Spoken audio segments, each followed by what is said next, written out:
ओम श्री गणेशाय नमः। मित्रों, ज्योतिष विद्या सीखे क्लास में आज 7वीं क्लास में आपका स्वागत है। आज हम आपको बताते हैं कि बलवान राशि और ग्रहों के उच्च और नीच राशियां कौन कौन सी हैं। मित्रों, जैसा कि हमने आपको पहले बताया है कि 12 राशियां और 9 ग्रह होते हैं और इन 12 राशियों में आपको ये जानकारी होना चाहिए कि ग्रहों कि बलवान राशि कौन सी है, कौन सी बलवान राशि है और ग्रहों की उच्च और नीच राशियां कौन कौन सी हैं। तो आज हम बताते हैं आपको कि जो राशि अपने स्वामी ग्रह से युक्त हो, जैसे मेष राशि, मेष राशि में यदि यहां पर मंगल हो,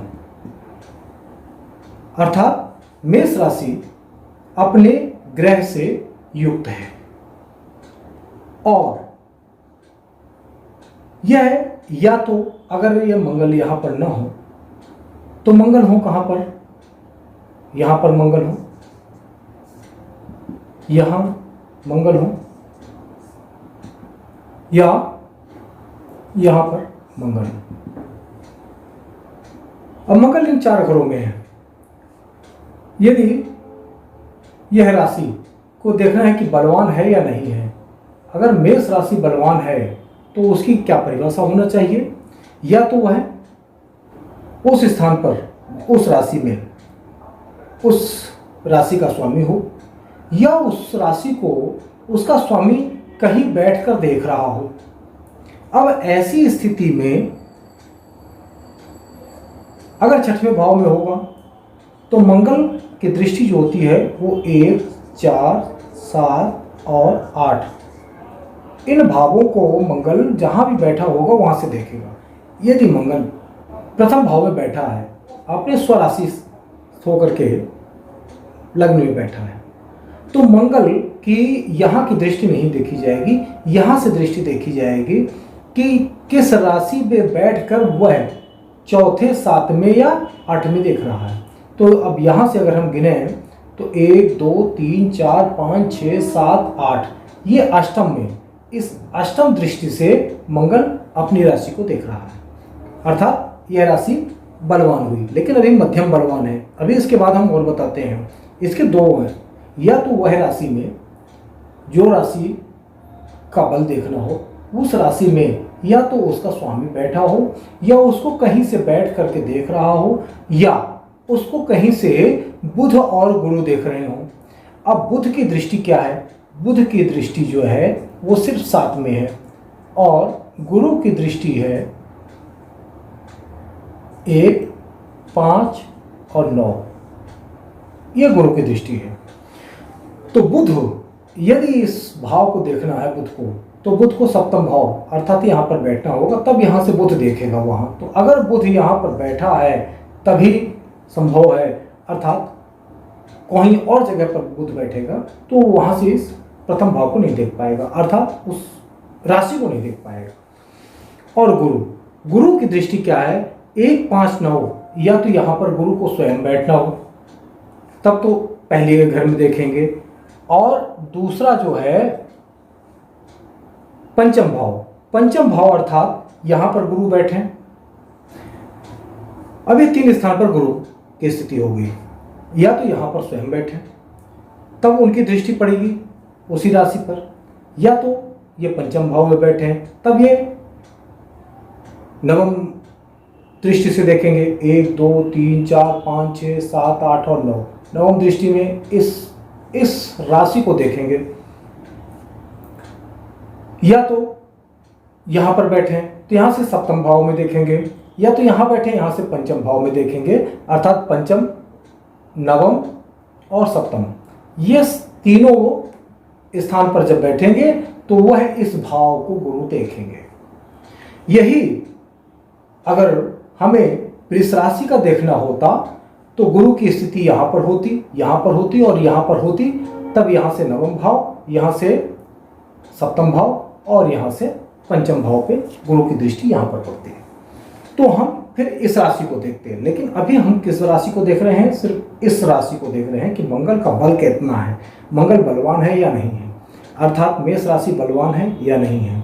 तो मेष राशि का हमने देखा, अगर इस राशि का स्वामी उसी राशि पर विराजमान हो या अगर विराजमान न हो तो कहीं पर बैठकर उस राशि को देख रहे हों, यदि देख रहे हों और उनके साथ में बुध और गुरु दोनों उस राशि को देख रहे हों तो यह कहा जाएगा कि वह राशि बलवान है। यही है राशि का बल। और अब जो राशि अपने स्वामी ग्रह से युक्त न हो, अर्थात जैसे मान लीजिए कि हमें इसका बल देख रहा है मेष राशि का हमने देख लिया कि उस राशि को या तो उस राशि पर स्वयं उसका मालिक बैठा हो या उस राशि को उसका मालिक कहीं पर बैठकर देख रहा हो, और यदि यहां ऐसी स्थिति बन रही है तो यह भी देखना है कि बुध और गुरु की दृष्टि भी इस पर पड़े, तब यह राशि बलवान होगी। परंतु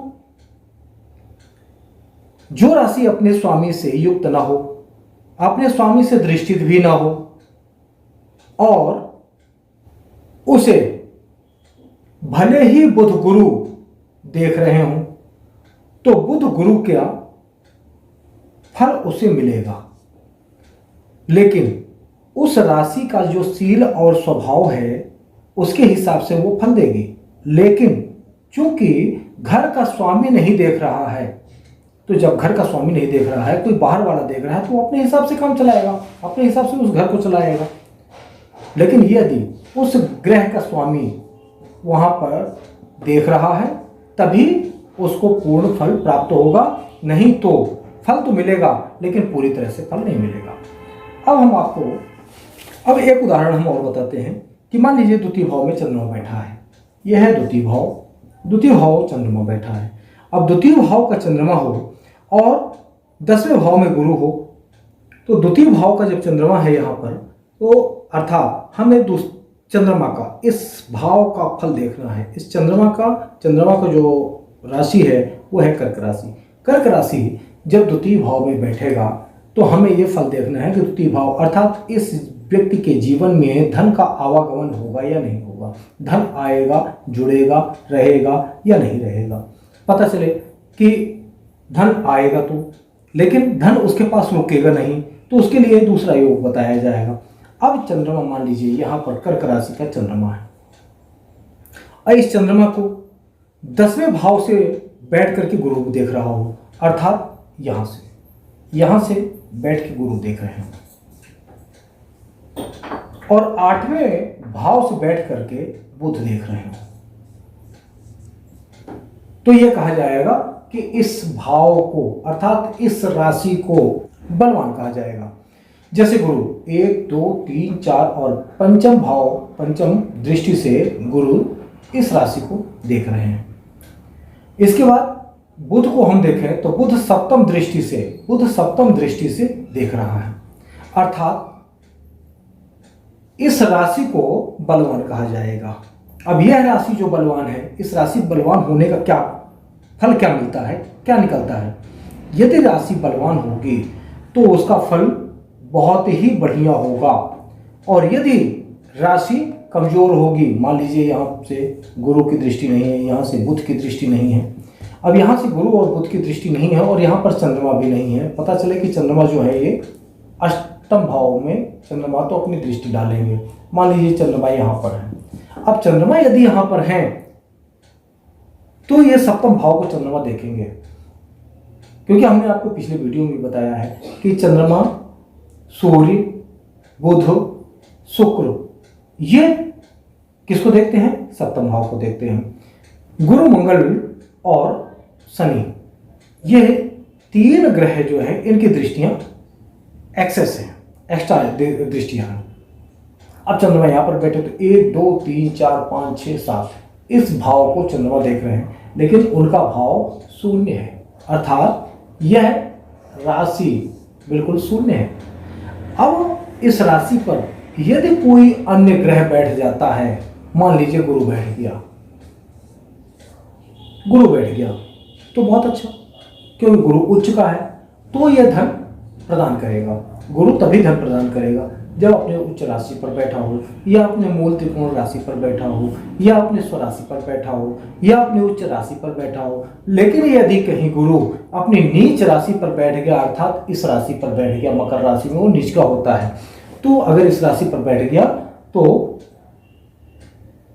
फल जस्ट उल्टा कर देगा। अब हम बात करते हैं कि ग्रहों की उच्च राशि और नीच राशि कौन सी होती है।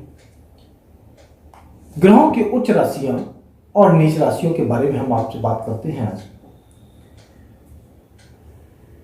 ग्रह आपको मालूम है कि 9 ग्रह हैं: सूर्य, चंद्रमा, मंगल, बुध, गुरु, शुक्र, शनि, राहु और केतु।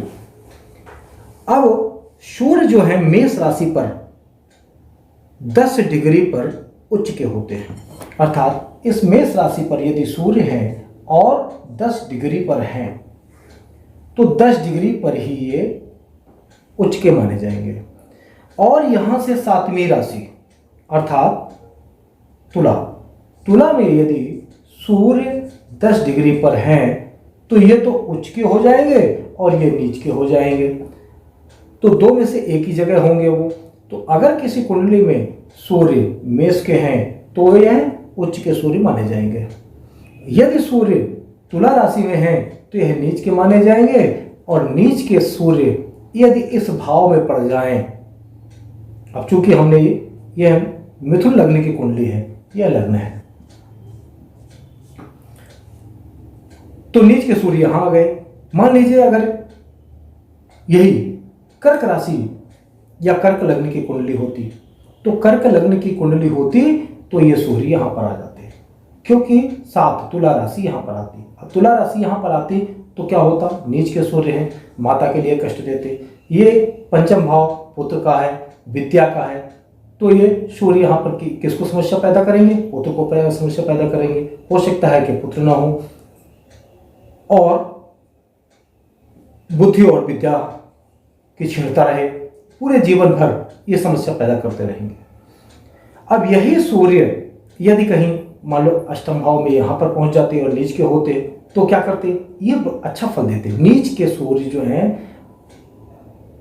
6वें भाव में पहुंच जाए, वृश्चिक राशि में पहुंच जाए तो ये अच्छा फल देंगे, लेकिन वहां पर तो अच्छा फल देंगे, लेकिन यहां पर चूंकि ये भाव शुभ है, 1, 2 और 3 ये है त्रिकोण, 1, 2, 3, 4 ये है केंद्र, यह है लक्ष्मी भाव, और इस भाव में लक्ष्मी और विष्णु दोनों निवास करते हैं, और यह है विष्णु का, यानी बाहरी जो त्रिकोण है वो विष्णु के हैं और अंदर के जो चारों केंद्र हैं वो लक्ष्मी के हैं। अब यदि यही सूर्य अगर स्वामी होते इस भाव के, अर्थात केंद्र के स्वामी होते और त्रिकोण में बैठे होते, तो यह नीचता का इसका प्रभाव लगभग समाप्त ना होता, तो आधा जरूर हो जाता। क्यों?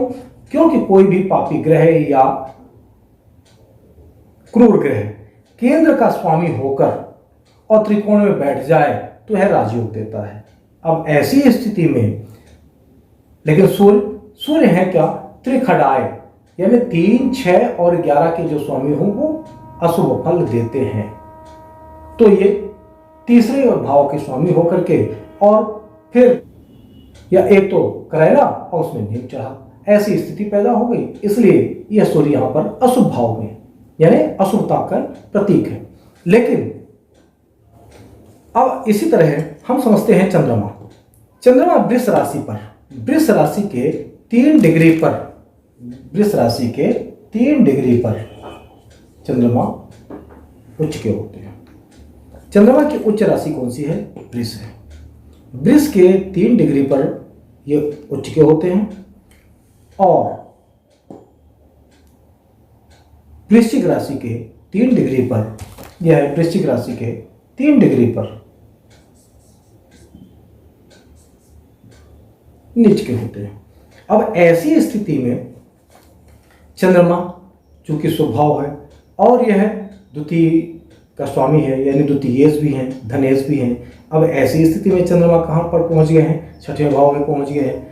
तो 6वें भाव पर चंद्रमा जब पहुंच गए हैं तो, और वो भी अपनी नीच राशि में है, तो यह चंद्रमा का प्रभाव होगा कि चंद्रमा वह फल नहीं देगा जो फल उसे द्वितीयेश होकर के देना चाहिए, परंतु वो नहीं देगा।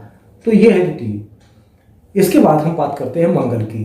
मंगल जो है मकर राशि में, मंगल मकर राशि में उच्च का होता है 28 डिग्री पर।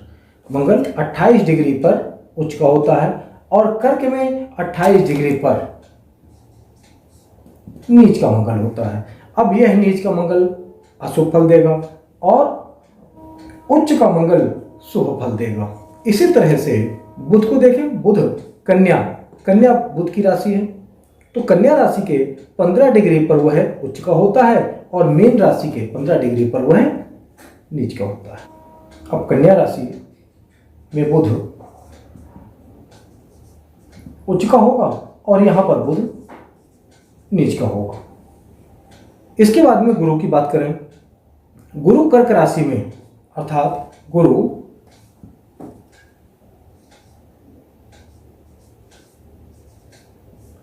कर्क राशि में उच्च का होगा, लेकिन यहां पर गुरु नीच का हो जाएगा।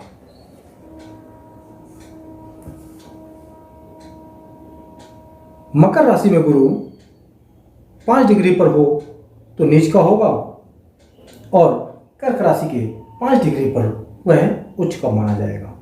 इसके बाद शुक्र की बात करें तो शुक्र मीन राशि में 27 डिग्री पर हो, शुक्र अर्थात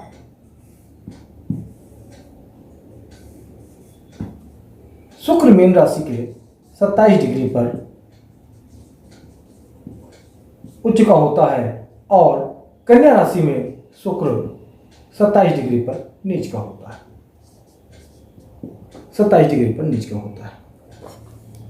इसी तरह शनि तुला राशि, अब देखिए शनि और सूर्य दोनों पिता और पुत्र हैं, दोनों में शत्रुता है।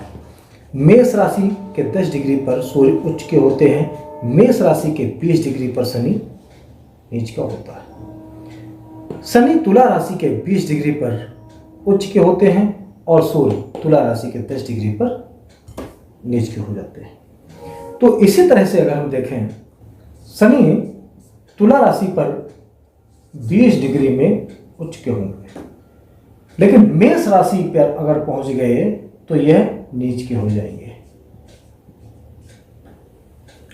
अब इस तरह से पूरे ब्रह्मांड को चलाने का इन लोगों को एक पावर दिया गया है कि इस राशि में उच्च के रहेंगे, इस राशि में नीच के रहेंगे। इसके बाद अगर हम बात करें मूल त्रिकोण राशि, तो सूर्य सिंह राशि जो उनकी स्वयं की राशि है, इस राशि में 0 से 20 डिग्री तक यह मूल त्रिकोणी रहेंगे और बाकी स्वराशिस्थ रहेंगे। इसी तरह चंद्रमा है 3 डिग्री से 30 डिग्री वृष राशि में जब रहेंगे तो मूल त्रिकोणी कहे जाएंगे। और मंगल मेष राशि में 0 डिग्री से 12 डिग्री तक मूल त्रिकोण राशि कहे जाएंगे और बाकी स्वराशिस्थ हो जाएंगे। इसी तरह से बुध जो है 15 डिग्री से 15 डिग्री तक तो ये क्या रहे, 15 डिग्री क्या रहेंगे, उच्च रहेंगे और 15 से 20 तक कन्या मूल त्रिकोण राशि में रहेंगे और इसके बाद स्वराशिस्थ हो जाएंगे। इसी तरह गुरु जो है धनु राशि में, यह इनकी स्वयं की राशि है, 0 डिग्री से लेकर के 10 डिग्री तक गुरु मूल त्रिकोण राशि में रहेंगे, इसके बाद स्वराशिस्थ हो जाएंगे। इसके बाद शुक्र जो है तुला राशि में 0 डिग्री से लेकर 15 डिग्री तक मूल त्रिकोण राशि में होंगे और इसके बाद में अपने स्वराशिस्थ कहे जाएंगे। इसी तरह से शनि कुंभ राशि में, चूंकि ये राशि कुंभ शनि की है, इसलिए शनि भी कुंभ राशि में 0 डिग्री से 20 डिग्री तक यह मूल त्रिकोण राशि में कहे जाएंगे और इसके पश्चात यह अपनी राशि के स्वराशिस्थ कहे जाएंगे। अब चूंकि राहु और केतु को कोई राशि तो दी नहीं गई है, वह तो बेचारे वैसे भी बेचारे ही हैं, तो यह इनको क्या मूल त्रिकोण राशि कुंभ मानी जाती है और राहु की उच्च राशि मिथुन मानी जाती है और धनु इनकी नीच राशि मानी जाती है। जो जिस ग्रह जिस राशि में उच्च का होगा उससे 7वीं राशि में नीच का माना जाएगा। इसी तरह से केतु जो है उच्च का धनु राशि में माना जाता है और मिथुन राशि में यह नीच का माना जाता है और मूल त्रिकोण राशि इसकी सिंह होती है। तो आपको बताएं मित्रों कि ग्रह अपनी उच्च राशि और नीच राशि और मूल त्रिकोण राशि इस तरह से अपनी अपनी राशियों में भोग करते हैं। कैसे, कब, किस कुंडली में किस स्थिति पर है, किस राशि में है और कितने डिग्री पर है, इन सब चीज़ों को देख करके कि यह अपने उच्च में है या नहीं है, नीच में है या नहीं है, मूल त्रिकोण में है या नहीं है। यदि ग्रह अपनी उच्च राशि में होता है तो यह सर्वाधिक बलवान होता है, सबसे अधिक बलवान होता है, अनुकूल स्थिति को प्राप्त करवाता है, तथा जब वह नीच राशि में होता है तो सबसे अधिक कमजोर और प्रतिकूल स्थिति को प्राप्त करवाता है। लेकिन क्लास में आपसे फिर मिलते हैं, उसमें हम आपको त्रिकोण स्थान, योग कारक स्थान और केंद्र स्थान तथा त्रिखंडाधिपति के संबंध में बताएंगे। तब तक के लिए जय श्री मन्नारायण।